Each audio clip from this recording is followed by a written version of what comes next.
Alors, on est ravis d'écouter, d'accueillir et d'écouter pour la première session le docteur Nicolas Capet, jeune neurologue au CHU de Nice, qui va donc nous dire qu'est-ce qui se passe dans le cerveau à la suite de commotions cérébrales répétées, ou trauma crânien peut-être, c'est un peu le même terme, non? Oui, tout à fait. Allez, vous avez 20-25 minutes pour tout nous dire. Alors bonjour à tous, merci à toute l'organisation de la Semaine du Cerveau à Nice. C'est un vrai plaisir d'avoir un événement maintenu dans ce contexte et nous sommes deux à vous parler des commotions cérébrales liées au sport, une problématique qui nous intéresse particulièrement avec le docteur Renaud David depuis 2 ans maintenant. Et je vais vous présenter des données qui sont des données scientifiques pour vulgariser ce sujet qui mérite et qui doit être connu du grand public et des scientifiques de par son importance et de la gravité potentielle d'une commotion cérébrale. Vous allez voir que c'est relativement fréquent. Alors, la définition, si on veut commencer à parler des commotions cérébrales, il faut définir ce terme qui, en fait, est un terme défini déjà dès l'Antiquité par certains médecins comme Rhazès présent ici. Une commotion cérébrale est une blessure traumatique causée par des forces biomécaniques qui affectent le fonctionnement du cerveau. Une définition pas très précise, mais qui va être éclairée par la suite dans la présentation. Et il s'agit effectivement d'un problème de santé publique, méconnu du corps médical malheureusement. Médecins, urgentistes, neurologues, psychiatres peinent dans leur enseignement et formation à la compréhension de cette entité qui touche le cerveau, fréquente comme on l'a dit, et potentiellement grave, avec aussi une méconnaissance de ce domaine et de cette pathologie par les sportifs et les entraîneurs qui redoutent ces commotions cérébrales. Une épidémiologie qui, en France, commence à être maîtrisée. Aux États-Unis, depuis un certain nombre d'années, évaluée à plus de 2 millions de commotions cérébrales par an. Et vous vous doutez bien sûr que les sports les plus exposés sont les sports de contact, mais on se rend compte que dans des sports comme le football, en France, les commotions sévissent fréquemment. Alors, c'est aussi un sujet politique, d'actualité, médiatisé par des journaux comme L'Équipe, où vous avez régulièrement des études qui montrent des liens, des corrélations avec des données de maladies neurodégénératives, de démence, même si on aime de moins en moins ce terme, et une évaluation de plus en plus systématisée au sein des clubs de rugby professionnels, amateurs et top 14 en France. Donc on progresse dans ce domaine. L'objectif étant de détecter, sensibiliser à la fois les professionnels, les sportifs et le grand public, ce qu'on essaie de faire aujourd'hui, former et pour mieux prévenir ces commotions cérébrales dans le sport. Alors, nous allons voir que tout ça passe par une harmonisation des pratiques et des protocoles. C'est pas simple, hein. Chaque département, chaque région, fédération et sport va vouloir essayer d'instaurer son protocole. Et donc, notre but est de clarifier les choses pour harmoniser tout ça.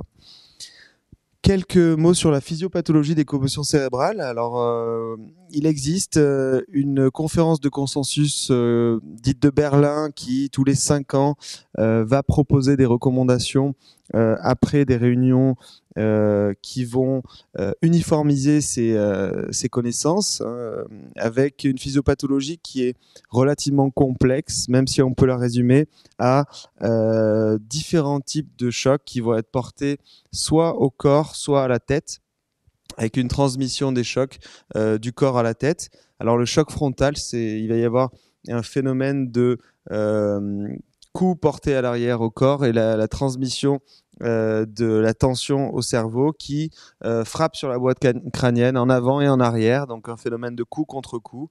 Et vous savez que la boîte crânienne inextensible n'empêche pas du coup que le cerveau bute sur le crâne quand le choc est important. Alors bien sûr, il y a le liquide céphalorachidien, on va en reparler, qui permet d'atténuer un petit peu ces coups, mais se produisent aussi des lésions liées à des accélérations linéaires ou des accélérations rotatoires qui vont créer des lésions spécifiques que nous allons aborder brièvement. La caractéristique commune à ces chocs, à ces lésions, sont dites de cisaillement. Lésions qu'on appréhende par de l'imagerie non conventionnelle. Vous allez le voir parce que la commotion cérébrale est définie par une imagerie cérébrale normale.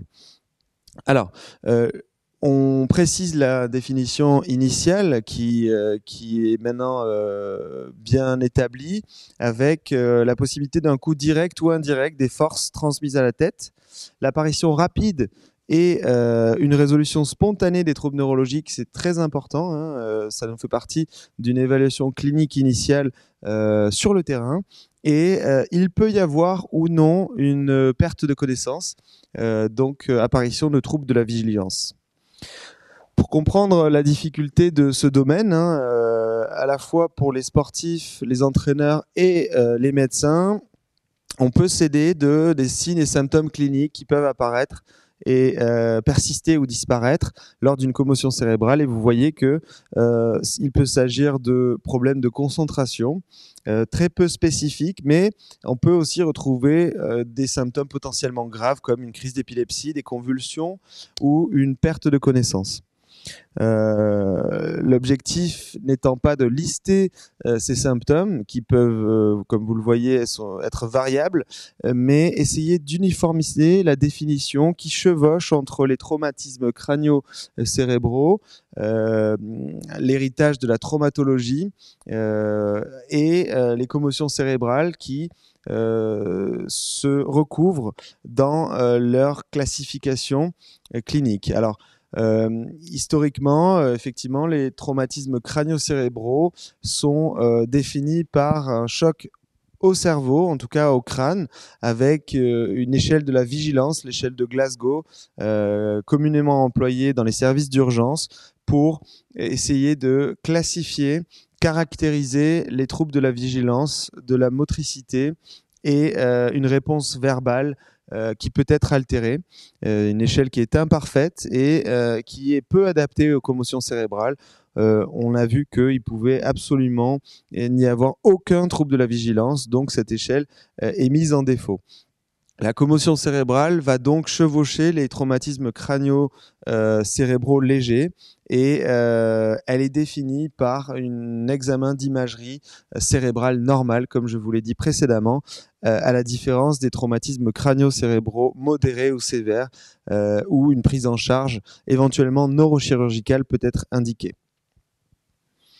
Alors, quelques éléments de physiopathologie et neuropathologie, avec en guise d'introduction à une entité clinique diagnostique qui commence à être bien connue, qu'on appelle l'encéphalopathie chronique traumatique, entité qui a été décrite initialement par des médecins qui se sont intéressés aux boxeurs. On appelait ça la démence pugilistique. Alors, il faut comprendre que à l'aide du schéma sur la gauche, qu'un choc au niveau transmis au cerveau va entraîner un écrasement des tissus, une inflammation et une mort neuronale. La gaine de myéline qui entoure les axones, axones qui vont être le prolongement des cellules nerveuses, va être détruite, déséquilibrée, siège d'inflammation au niveau du cerveau. Ces lésions axonales dont on parlait précédemment vont entraîner des tensions de cisaillement et déchirer en quelque sorte les cellules nerveuses. Il faut aussi comprendre la microstructure primaire de l'organisation cérébrale complexe avec des microtubules dans l'axone qui vont être déstabilisés et du fait de la tension exercée sur ces microtubules, être siège d'accumulation de protéines tau, protéines bien connues et décrites dans les lésions de maladies neurodégénératives comme la maladie d'Alzheimer. Ce sont des protéines qui sont là aussi responsables d'atrophie et de perte neuronale. Alors tout cela va conduire à une cascade métabolique avec des anomalies ioniques, une inflammation comme on a vu au niveau de ce parenchyme cérébral lésé et responsable d'une toxicité neuronale. Les changements secondaires vont aussi être médiés par des anomalies du flux sanguin. Donc on a des mécanismes différents, aujourd'hui peu connus, et il y a un vrai intérêt à s'intéresser à ces anomalies pour mieux caractériser les lésions après une commotion cérébrale. On peut avoir une dysfonction axonale, une altération de la transmission nerveuse et cette inflammation-oxydation du système nerveux central qui va conduire une vulnérabilité face aux agressions ultérieures. La conséquence fonctionnelle ou les conséquences fonctionnelles de ces changements primaires, secondaires, microstructuraux va donner lieu à une évolution clinique favorable dans certains cas, une évolution lente où on reverra avec le docteur Renaud David la différence avec le syndrome post-commotion cérébrale et il existe un flou aujourd'hui du fait du temps qui s'écoule relativement long entre le développement de la pathologie neurodégénérative d'encéphalopathie traumatique chronique. On observe sur les images à droite, vous avez le parenchyme en coupe coronale du cerveau d'un sujet sain avec l'absence de dépôt notamment de protéines tau dont nous avons parlé ultérieurement et un cerveau d'encéphalopathie chronique traumatique caractérisé par une atrophie diffuse avec une perte à la fois de substances grises et de substances blanches, mais aussi une dilatation secondaire des ventricules et une perte des faisceaux axonaux du cerveau, donc la substance blanche. On comprend que à ce stade, le patient développe des troubles cognitifs et comportementaux que nous allons illustrer. Alors cette encéphalopathie chronique traumatique, elle va être développée par la suite dans la présentation suivante, mais il faut comprendre que elle n'est absolument pas spécifique dans sa phase précoce. Vous avez des troubles mnésiques qui peuvent être retrouvés, une plainte qu'on dit cognitive isolée. Il peut y avoir des troubles liés aux fonctions antérieures du cerveau, c'est ce qu'on appelle un syndrome dysexécutif, des troubles de l'humeur, donc des troubles psychiatriques peuvent apparaître, une émotivité accrue et des symptômes là aussi peu spécifiques d'agressivité et d'impulsivité. Tout cela plutôt pas mal retranscrit au cinéma avec le film de Will Smith, Concussion. Dans la phase avancée de la phase démentielle, dite démentielle, il s'installe un certain nombre de signes qui doivent alerter pour protéger les joueurs qui sont sujets à cette encéphalopathie chronique traumatique, avec notamment des comportements suicidaires. Alors on peut se poser la question, comme vous voyez, l'actualité nous a servi un joueur exceptionnel qui lui-même a peut-être été victime des conséquences de commotion cérébrale. À ce jour, le lien entre la causalité entre commotion cérébrale et encéphalopathie chronique traumatique peine à être démontré du fait de la latence entre les commotions, le choc lui-même et les symptômes plusieurs années au décours. Alors il y a donc une certaine menace pour les jeunes joueurs, donc on doit les recevoir, leur expliquer que ce n'est absolument pas systématique et que prendre en charge justement une commotion cérébrale de façon optimale permet d'éviter ce genre d'événements neurologiques graves. Et puis, des journaux aussi, des journaux internationaux relatent de plus en plus des études longitudinales sur plusieurs années qui ont suivi les joueurs. Et la dernière en date dans Alzheimer and Dementia, la semaine dernière, publie qu'un traumatisme crânien, au moins un traumatisme crânien dans la vie d'un joueur, est un facteur de risque de développer une maladie neurodégénérative. Donc c'est très important d'avoir ces données qui vont nous permettre de stratifier la prise en charge en fonction du nombre et du risque. L'orientation de cette présentation va ensuite essayer d'éclairer les modalités de prévention, de détection et puis d'action des commotions cérébrales que nous essayons de mettre en place de façon uniforme dans la région et le département.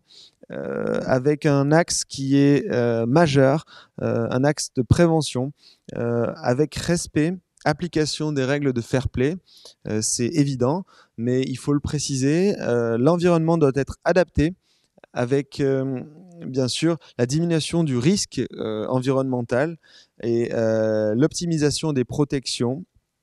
On parlera peut-être des casques et des protections. Aujourd'hui, les études sont divergentes sur ce point, donc je n'insiste pas.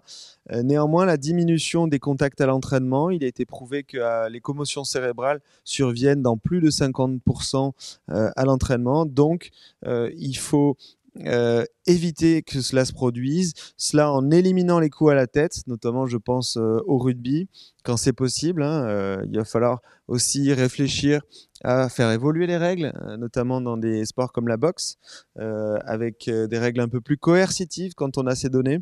Et puis, le phénomène de compensation du risque est absolument indispensable, car on a vu l'équipement croissant des joueurs dans des sports comme le football américain, les équipements qui ont amené à justement porter des coups plus forts en croyant que juste avec les protections, on était capable de diminuer le risque de commotion cérébrale. Donc c'est un biais cognitif à éviter. Le deuxième axe important est de détecter, donc de présumer une commotion cérébrale sur le terrain ou rétrospectivement à l'aide de la vidéo aujourd'hui, notamment dans le domaine professionnel, avec directement la nécessité de retirer le joueur d'un risque additionnel, parce que là aussi, il a été montré que la prise d'une commotion cérébrale va être un facteur de risque de subir d'autres commotions ultérieurement. Et donc, il faut absolument retirer le joueur et le maintenir hors du jeu. On verra le temps qu'il faut et surveiller, bien sûr, l'apparition de signes d'alarme qui vont conduire le patient aux urgences en vue de réaliser des examens spécifiques. Enfin, ces deux étapes correctement réalisées, ce qui permet une évolution favorable d'une commotion cérébrale et une gestion optimale avec les acteurs qui doivent être impliqués à toutes les étapes.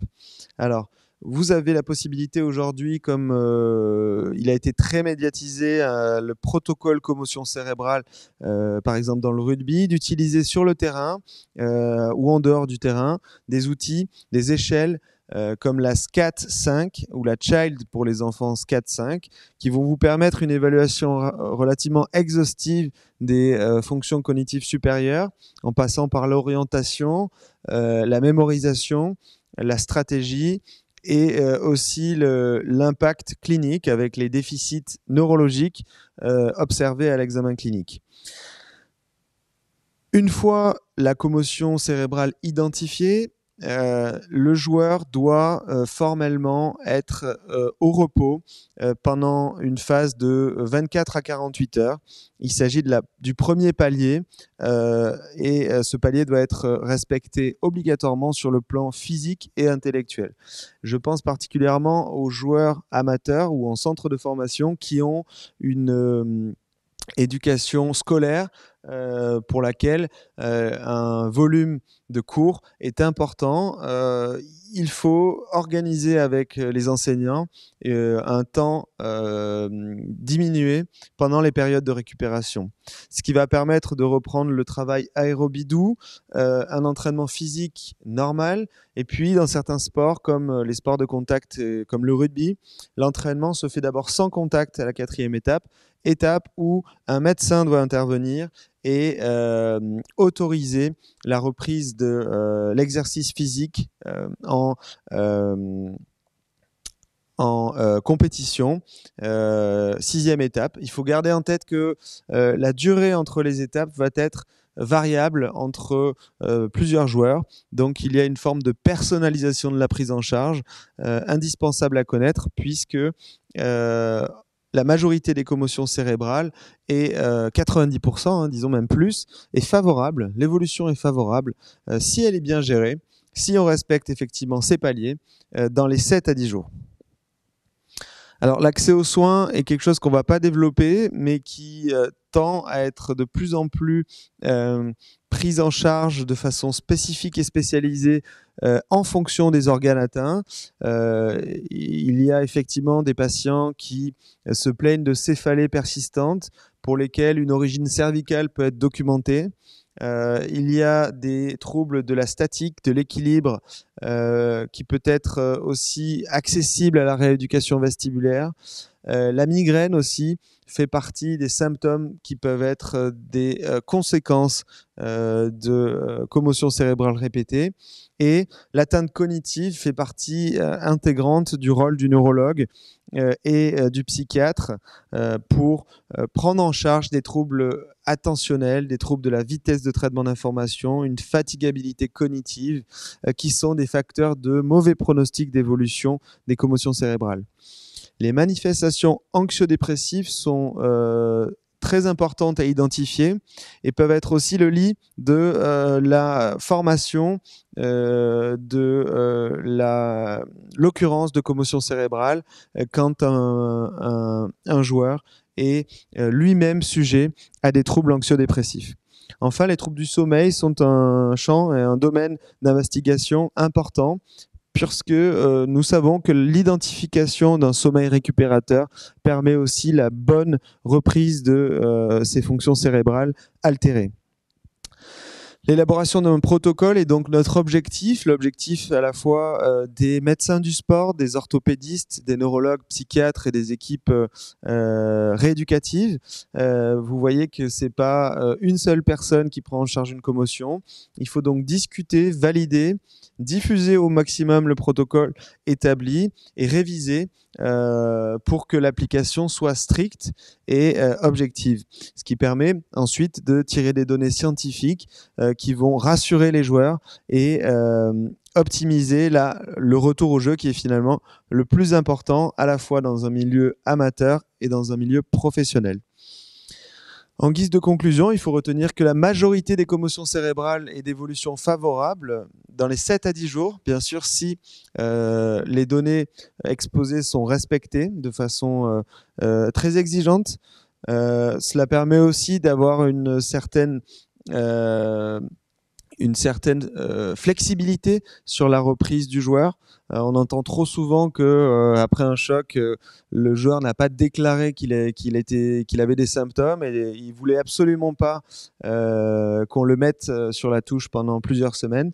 La majorité des patients qu'on prend en charge pour des commotions cérébrales récupèrent rapidement et dans la semaine sont de retour sur le terrain.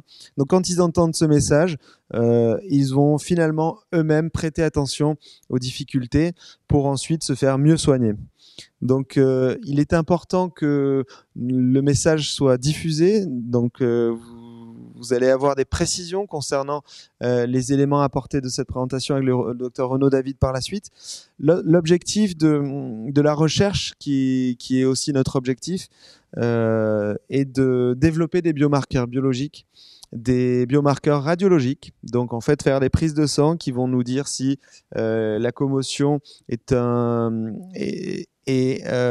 un risque d'évoluer de façon défavorable, mais aussi de l'imagerie non conventionnelle où on peut justement visualiser les malformations induites par les commotions répétées, l'interruption de ces fibres à longue distance qui vont expliquer aussi les symptômes présentés par le patient et bien évidemment contribuer aux recommandations internationales pour harmoniser les protocoles Enfin, il faut garder en tête que la prévention, la détection et la gestion vont être les axes clés pour optimiser la prise en charge des patients victimes de commotion cérébrale.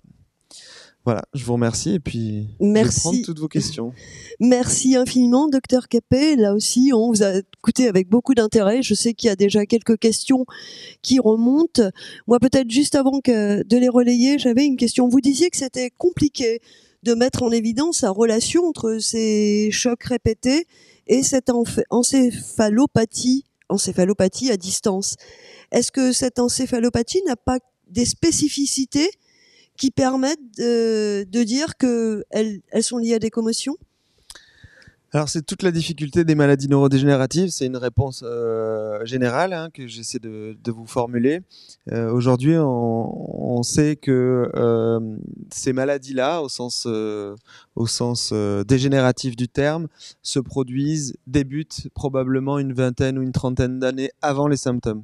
Donc, si ma réponse doit être claire, non, nous n'avons pas les moyens de repérer de façon précoce, cliniquement, ces symptômes. On arrive en quelque sorte très souvent trop tard. Mais les images du cerveau à ce moment-là n'ont pas de spécificité, c'est ça? Alors, c'est la deuxième réponse, c'est que les images, puisque là je vous parlais de clinique, les symptômes ne sont pas spécifiques, les images permettent de suspecter un lien avec les commotions cérébrales. C'est en aucun cas un lien de causalité, puisque on a du mal à identifier un événement cérébral qui a eu lieu 30 ans auparavant ou 20 ans auparavant. La répétition, par contre, des commotions cérébrales va entraîner des chocs qui peuvent être visibles dans certaines régions. Et c'est là que les différences avec les autres maladies neurodégénératives vont apparaître. Pour vous répondre, ces différences tiennent à la fois sur la localisation des lésions, qui ne sont pas tout à fait les mêmes localisations que la maladie d'Alzheimer, principalement focalisées aux régions temporales internes. Là, on a vu que c'était plutôt les régions interhémisphériques, le corps calleux, et une atrophie globale, plutôt frontale et plutôt postérieure, en rapport avec ces chocs antéro-postérieurs, et aussi sur le plan anatomopathologique, où les dépôts de protéines Tau ne sont pas forcément associés aux dépôts amyloïdes qu'on retrouve dans la maladie d'Alzheimer. Ça rejoint, je crois, les questions qui avaient été posées. Jacques? Oui, c'est une question de William, justement, qui demande si ces pathologies peuvent être associées à des tauopathies. Alors oui, justement, la description anatomopathologique de ces encéphalopathies traumatiques chroniques sont des taupathies sur le plan histopathologique. Donc, ce sont, entre guillemets, ces dépôts qui nous permettent de caractériser l'entité clinique définie. Une autre question, oui, je sais. Oui, une question plus technique peut-être. Sait-on comment la protéine Tau agit dans ce contexte? Alors, c'est une physiopathologie qui est proche de la maladie d'Alzheimer. Aujourd'hui, il y a des théories différentes, comme dans la maladie d'Alzheimer ou dans les maladies neurodégénératives. Il y a des théories qu'on appelle prion-like, basées sur le modèle de Creutzfeldt-Jakob, avec une propagation de la protéine pathologique de proche en proche. Propagation qui est liée à une mauvaise conformation dans l'espace de la protéine. On pense que les chocs répétés vont entraîner la section des axones et donc un dépôt dans ces régions-là de protéines Tau constitutives de l'axone. Le dépôt lui-même va nuire au bon fonctionnement des neurones et donc entraîner un dysfonctionnement dans des régions spécifiques liées à l'accumulation de ces protéines Tau. Une autre question dans un autre domaine, est-ce que d'autres sports que ceux que vous aviez évoqués, c'est-à-dire des sports qui apparaissent moins dangereux parce qu'il n'y a pas de choc frontal, mais par exemple des impacts répétés, peuvent eux aussi avoir des effets sur le cerveau? Alors oui, on a été surpris de voir que la Formule 1 a été un sport très pourvoyeur de commotion cérébrale quand on a analysé les mouvements d'accélération, décélération à des vitesses faramineuses. et on a un petit peu modifié notre perception de la voiture en elle-même avec un casque attaché au cockpit, ce qui évitait justement les phénomènes de coup contre coup, accélération.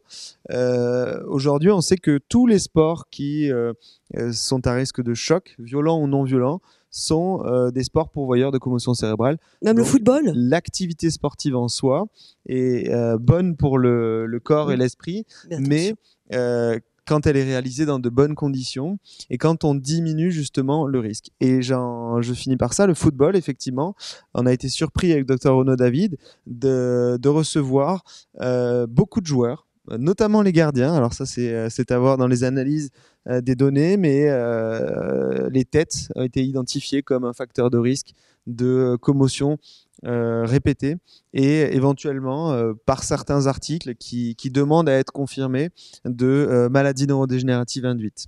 Ouf. Mais alors, vous disiez que les liens de cause à effet sont évidemment difficiles à établir, mais vous avez des études épidémiologiques, statistiques qui peuvent vous aider. Est-ce que l'on retrouve certaines maladies neurodégénératives plus fréquemment parmi ces sportifs que vous citiez? Alors oui. Et lesquels? Mais vous savez aussi que l'épidémiologie n'est pas une science exacte. Attention à ce que vous dites actuellement. Aujourd'hui, on en parle beaucoup. Il y a de plus en plus de travaux qui montrent une relation avec des corrélations. Aujourd'hui, l'imputabilité du fait de la distance dans le temps entre le développement de la maladie et la carrière professionnelle d'un sportif est difficile.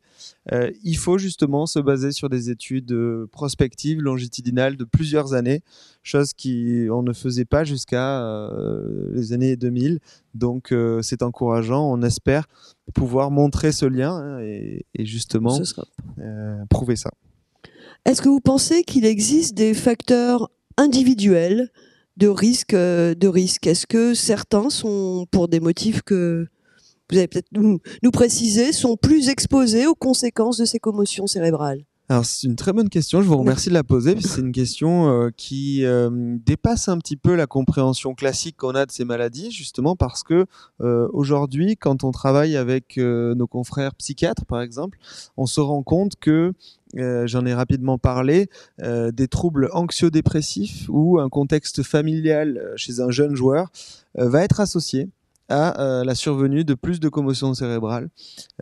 Donc, en quelque sorte, le bien-être ou le mal-être de quelqu'un, d'un enfant, va l'engager ou va l'exposer à un risque plus important. Donc, il y a des facteurs psychologiques, il y a des facteurs environnementaux. Tout ça, c'est des choses qu'on essaie de mettre en évidence, de repérer et de prendre en charge. Oui, et surtout d'améliorer, peut-être de cibler la prévention encore davantage vers ces publics, c'est ça. Oui, une question Internet, puisqu'on a encore quelques minutes. Une question de Bernadette, vous l'avez en grande partie évoqué, mais quels sont les outils diagnostiques type imagerie, scanner, IRM, etc., que vous utilisez pour vos études? Alors, les outils diagnostiques de la commotion cérébrale au sens strict de la présentation, donc en pratique clinique, en routine, non pas en recherche, sont radiologiques, le scanner et l'IRM, principalement, les deux choses. Et d'ailleurs, la définition veut que ces examens soient normaux, ce qui est plutôt rassurant. En général, sinon, on parle de traumatisme crânio-cérébral modéré ou sévère. Les outils diagnostiques en recherche, maintenant, ils s'intéressent à, comme la présentation précédente, à identifier des facteurs éventuellement électrophysiologiques à l'aide de l'électroencéphalographie, à la fois avec des protocoles accessibles sur le terrain. Donc on peut tout à fait mettre un casque à un patient, un joueur même, en fait, et identifier des anomalies du fonctionnement de l'activité électrique du cerveau, ou alors dans un laboratoire. L'IRM et l'imagerie non conventionnelle va permettre d'étudier en profondeur les lésions dans la substance blanche d'apparence normale sur les examens classiques. Et après, aujourd'hui, on s'intéresse beaucoup aussi à la vidéo-oculographie, vidéo-nystagmographie, donc l'analyse des saccades oculaires, qui va être un reflet d'un dysfonctionnement du cerveau, qui va nous donner aussi des stades de gravité en lien avec les symptômes présentés par le patient. Voilà les principaux éléments. Juste peut-être une dernière presque observation. Comment on a pu imaginer que des coups tels que ceux qu'on voit chez les boxeurs, etc., puissent ne pas impacter à long terme? C'est parce qu'on n'a jamais fait vraiment la corrélation entre traumatisme et maladie, parce que là, c'est quand même un concept presque surprenant, c'est-à-dire un coup, un trauma, et derrière une maladie. Ça, c'est vraiment un changement de paradigme, une notion complètement nouvelle? Non, c'est comme ça que le cerveau humain fonctionne quand il essaie d'identifier des anomalies, des choses qu'il comprend pas. Il essaie de se baser sur la causalité. Et là, vous l'avez mis en évidence dans ce que vous venez de dire. C'est du bon sens qu'on reçoive un coup à la tête et qu'il y ait des anomalies au niveau du cerveau. Néanmoins, je pense qu'il y a une forme de négligence qui a persisté pendant un certain nombre d'années. Alors là, on parle de sport, on parle de pression économique énorme. C'est des choses qu'on n'a peut-être pas voulu voir aussi.